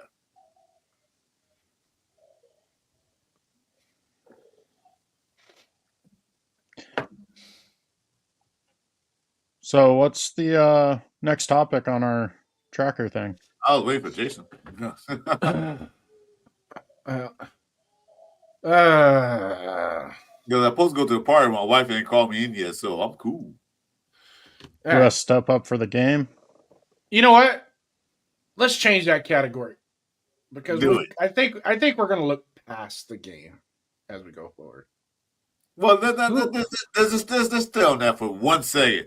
There's like one word, chat and everybody else. Who's gonna step up against? There's one guy only, officer or defense. Who's gonna step up? Very quick, just like real quick. Duncan, you go. You're the guest. You're the guest host too. I think Porter. Porter needs to step up. He's going to have his second straight game starting, and he's going to be playing against two really good receivers that Philly has. So, and they're both quick, fast receivers too. So, Porter's definitely going to have his hands full. So, we're going to see what he's made of this game. Yeah. From a physical standpoint, he matches up with AJ Brown really well. That's what I say. Same from thing. From a physical standpoint. Yeah, you say he has speed and height. Yeah, I was gonna say same. Good call. What about you, Jason? What do you think? Who, me? Who has to step up tomorrow? Mm-hmm. I'm going to go with Deuce Gruden. Has to step up tomorrow. Why? Because they're going to be playing in the snow. Oh, the physical guy. He better get them boys stretched and pliable and not be getting these groin injuries and quad injuries and gluteus maximus pulls and all that crap. So, yeah, I'm going to Deuce Gruden. And the equipment manager. Keep them warm. Don't let them. We don't need no frostbite. You know what their step need to step up would be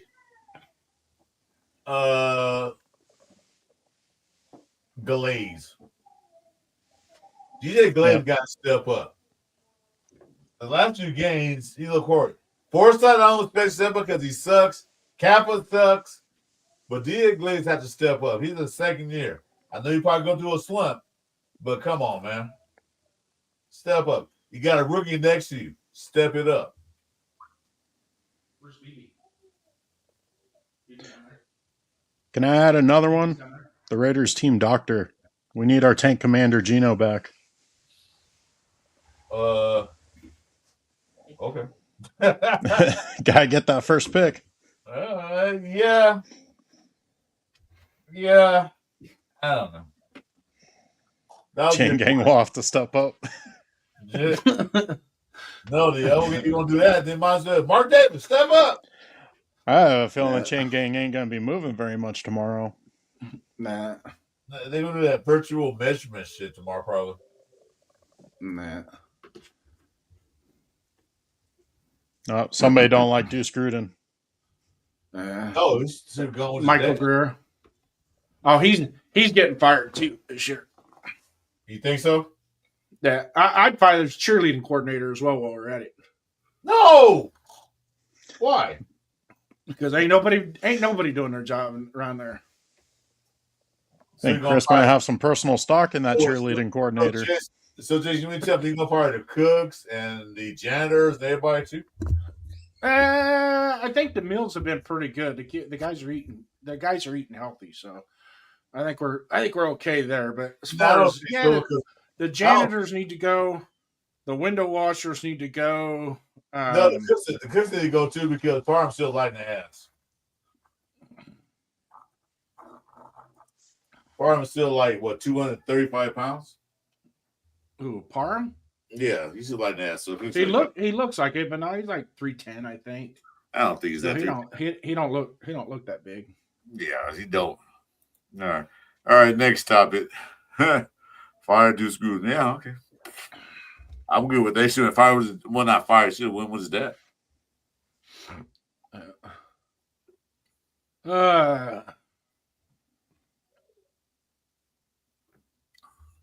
Oh, Jeff, good. Kenny Pickett should show how bad Geno Smith really was. Yeah, we did that last game. Yeah. What? Geno Smith had one touchdown drive in the beginning. That was it. Geno threw down twice to get a score. If he had more time, it could have been a touchdown or a different play. So, I don't think anybody wants to see Jeff streaking. You know how many security guards it would take to tackle him if he did that? He's not a small man. Well, no.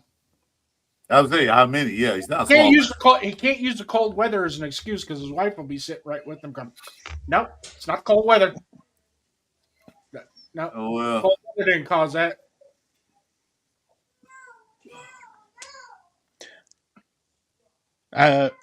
Is there any news on Miller if he's suiting up at all? No, he's out. He's not. Okay, that's good. No, he needs to just sit out and rest up. They did put him in the 21-day window. He can play, but they're gonna put him there. He's able to play, but no, they're not gonna put him in. And I will say let him sit till next year.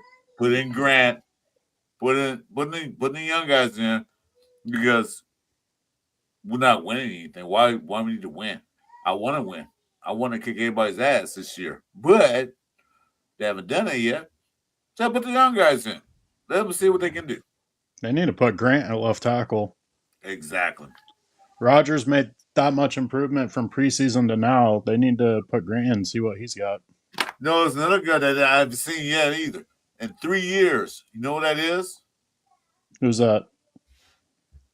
Jason, you know what that is? Who, Dalton Wagner? There it is.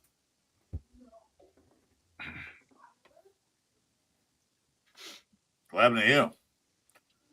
Still on practice squad.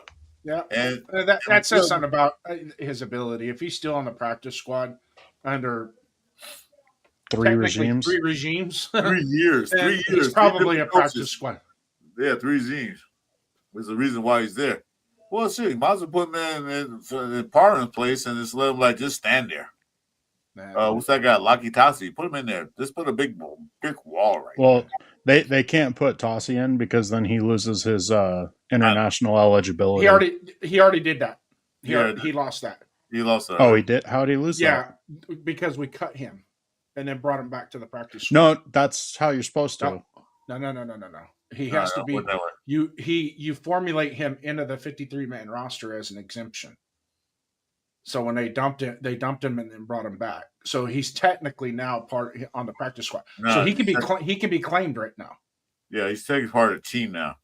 No, as a transitional. If you're the transitional, you're a silent 54th person on the roster. right? So you maintain that you maintain that status. Since they Huh? cut him and then brought him back, they cut him, which allowed him to seek employment with another team. Nobody picked him up, so he came back to our practice squad. I don't think so because the practice squad's 15 players, right? Salute, Huh? salute to The Arn. Yes. practice squad is Yes. 15. He's number Yes. 16. Are you He's sure? exempt. Yeah. Wait, he's exempt. Wait a minute, hold on a minute. I think He's Ross, in, I think he's it- exempt. You You don't might count. You you don't might count be the team right. roster. You might be right, but when the rosters were coming out, I could have swore it was defined that by him getting cut, he would lose it because last year they didn't cut him. they didn't have him last year. No, he was And with us I'm last year. Lucky Tassi, he came this Yeah. year. Lucky, yeah, that was this Yeah, year. that's right, because he's exempt because the roster can be 15 on things, so it's 16. I'm sorry, I messed that up. He is still on the team, so I don't think anybody can pick him up from the Raiders roster, even though he's on practice squad. Only way they can pick him up if the Raiders actually sign him off the practice squad as a legitimate 53, and then put him back on the practice squad, then he can be picked up. Yeah. But he's legally he's the international He's internet that whatever that training thing is. AIT, what they call it, yeah. He's a So- protected player right now. Yeah, he's protected, so nobody can pick him up unless the Raiders decide to bring him up, put him on a team as a 50-man, bring him up off the practice squad You know what? as a team, as a member of the team. They put him back. Then once he goes back, And then you guys- I may You be guys are mistaken, but I think he can be protected for 2 years. yeah, it's 2 years. It is you're 2 years. absolutely I know that. right. This is his. That's 2 years. I know it's 2 years. Yeah, so we can do the same thing again. So technically, all the practice squad players get on the team for next season and the off season, and then when they make their cuts and stuff, all the other players will be cut and then try to be brought back to the practice squad. He gets cut and put into the internationally protected spot. Right. So yeah, we can't bring Tossie in for this season if we want to keep him on that protected roster spot. Jeff, I can't go to bed because I go to a Christmas party tonight. My wife hasn't called me yet to get ready to go, so I'm still waiting for her to call me. Until then, I'm still here. So shut up. You go to bed. Right. So yeah, you're absolutely right, Duncan. So once he gets elevated to the active 53-man roster, he loses his international exemption. All right. And then yes, you are right. This is his first year, but this isn't our first international player. So Oh, we have a few. I got lost in the shuffle on that one. Yeah, but and you're only allowed one international player on the roster at a time. Yes. Yeah, Because for I that think- protected spot. I think Philip did a guard a couple years ago the same way, where he was so good that they brought him up to the regular team, and I think he's still playing now. Well, their left tackle was international that they ended up drafting. Yeah, is that it was a tackle? Yeah, so yeah, we can do that too. But the guy hasn't played football at all in his whole lifespan, so he's a big guy. I'm with you, Richard. All right. Any final predictions? Final thoughts? Final thoughts is we better lose, and Gino better get healthy because we need our tank commander. My final thoughts, I would say competitive game, but if we lose, fine. If we win, shit. So I want to see some points on the board. I want to see that Jeff prediction, 31, but I doubt we get that much. 30-21. I'm done with score In prediction. the snow, I don't know. The score prediction, if the Raiders get over 10 points a game, like, wow, we got over 10 points. Like last weekend, I didn't expect us to get 17. I'm like, ooh. But, yeah. You know, I want to see a good game. I don't want to sit there and have to play video games while I'm watching a game. You know, get bored about fucking mine. I think both teams are scoring under 20 this week or tomorrow. You think so? Does your over Yeah. under 40 points over under 40? I'm going under 40. Yeah, I agree with that because Philadelphia didn't look good on offense the last few games. They haven't looked good at all. I'm putting Saquon at 140 with 2 touchdowns to start off with. How much? 140 yards, 2 touchdowns. I can see that because the run defense isn't as good as it was in the beginning. Of the year. It's been a sieve the last 3 games. No Vivians tomorrow. Yeah, I gotta do Vivians tomorrow because I got to do my raid tomorrow. I gotta do a raid. A what?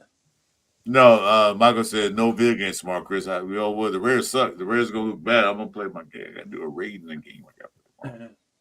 Raiders play the morning. Well, they play the first early game tomorrow, so game, 10 o'clock. It'll be a quick boom. So I don't have to wait till the afternoon to watch it. The fucking trailer. Maybe it'll be like the Bronco game, and the first half will be over before the first hour. Well, yeah, you know what? Well, it was over, but it got entertaining towards the end. Well, no. I mean, how quickly paced the first half went, because that first half, it was so like fast. 25 minutes. It was like there was hardly any commercials because both teams were just running the clock out. No, one team was running the clock out. Broncos had an 8-minute drive. Our first drive ran the clock out too. Yeah. But there was only 2 possessions with both teams only had 2 possessions, and there was 9 minutes to go in the second quarter. Yeah, I know. Long, methodical drives. Yeah, but hey, it was 7-7. At some point, halftime, we were in the game. You see that? You see that, Jason? What's that? Jason, should Jeff go show us tomorrow? Yeah. Might as well. Paint the big shield on his chest. Yeah, nobody gonna notice. Yeah. If I was there, Jeff, I would do it with you. Yeah, Jeff's going to the game tomorrow. He says he is. That's why he's down tonight, because he's in Philly with his wife. Yep. Yeah, they're out. I think tonight they were going out somewhere, black hole gathering tonight. I don't know if it was tonight or last night or what the deal was, but I remember him saying that they had Friday night they had meet and greets. Saturday they had something going on. Yeah, you put the Philadelphia Black Hole chapter. That's what it was. Yeah. Anyway, PSA right quick. Hey guys, thanks for joining us tonight. My name is Christopher Raiders. In the middle is a special guest, and he will have a show come Tuesday with a guy next to him, Jason Downs. What's the guy's show called? So on Tuesday nights, we will have a show called Raider Nation Show Me Your Shield, where we're gonna try and focus. It'll be more after the season's over, but we're gonna focus more on fandom and bringing other fans in and Q&A in them, and just kind of keep that vibe of what Raider Nation really means, what it means to every one of us. And then we'll dive into front office changes. We'll be doing analysis of that. We'll be doing analysis of pre-draft, free agency, and then obviously once those 2 start to kick off, we'll probably be running hot and heavy just like everybody else. But what we want to do also is we don't want to encroach. So Tuesday nights at 5:00 Pacific time, 7:00 Central time, because Duncan is in the Central time zone, and that would make it 8:00 Eastern time. All of our shows will be based out of the StreamYard, using StreamYard streaming services under the 401 Raider Jeff Productions banner. But we're going to do this together. It's something we talked about on Discord a while back and kind of formulated, hey, we got, because we have a whole community in our Discord chat that is phenomenal, except for Cairo 3. Okay, Cairo 3 needs to adjust himself. All right, Jeff. True Vosity. I know you're probably out there. If you ain't listening, we'll clip this for you. True Vosity, come on. We love you, brother, but get your head out. Jeff. You get enough meat on your bones, man. You want me cold. You like a polar bear, dude. You got enough meat in your bones. You want me cold. 20 ain't nothing for you. So that's Tuesday night with Jason Downs and his new guy, Duncan. Sunday morning, stay tuned for my show with Jason Radio Nation Jason, not Jason, Jason, for a Sunday Pilgrim show. That's I brought you. That's at I forgot what time it was. It's at 8:30 a.m. Pacific time, which will be what 9:30 your time, Duncan. That'd be 10:30 Central. Okay, 10:30 was 9:30, and then 11:30 Eastern time. That's tomorrow morning. Then Monday morning, hopefully Jeff is back from the cold to do the Monday morning quarterback. We'll analyze that game, our MUPs and MVPs of the game. Stay tuned for that. Make sure to subscribe to Chris Ford Raiders and make sure to subscribe to Jason Downs. Raiders First Downs at YouTube. There we go. Subscribe both our channels. Play on my last game. Yeah, help us out. Help us out. We appreciate it. So if you go Raiders First Downs at YouTube.com, click on that, subscribe. I'm about 650 subscriptions away from 400. So take all the subscribers I can get. Hit the like button tonight. Please hit the like button. On both our channels. Hit all the like buttons. Help us out because the algorithm does count. People don't realize that hitting the like button helps the algorithms out. It gets us our shows out faster and better. So, with that being said, have a good night. Duncan, you still want to roll or no? Roll what? Are you done for the night? Oh yeah, I'm done for the night.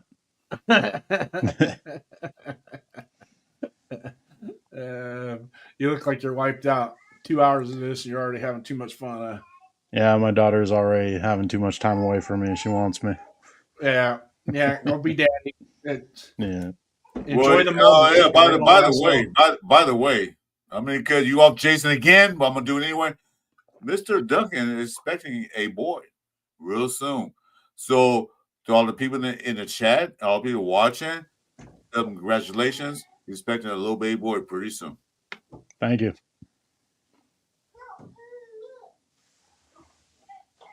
So, we done? With that said, ended. We'll be signing off for the rest of the night. Ladies and gentlemen, thank you for joining. Have a good night. Thank you.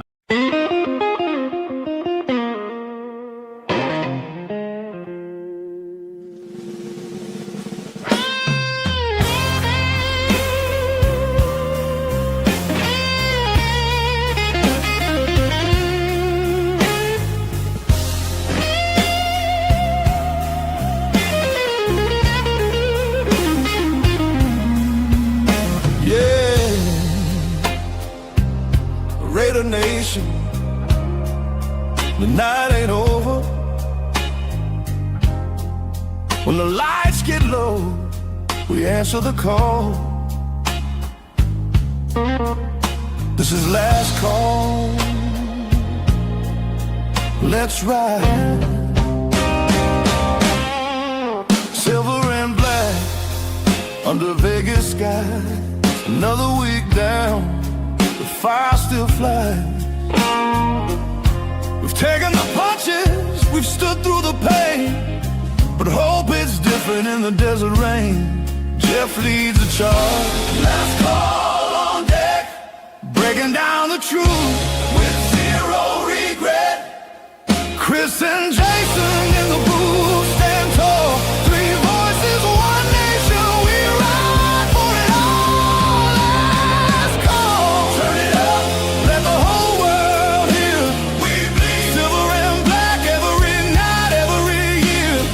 Win or lose, man, we still stand proud. 'Cause the nation rolls deep and we're always loud.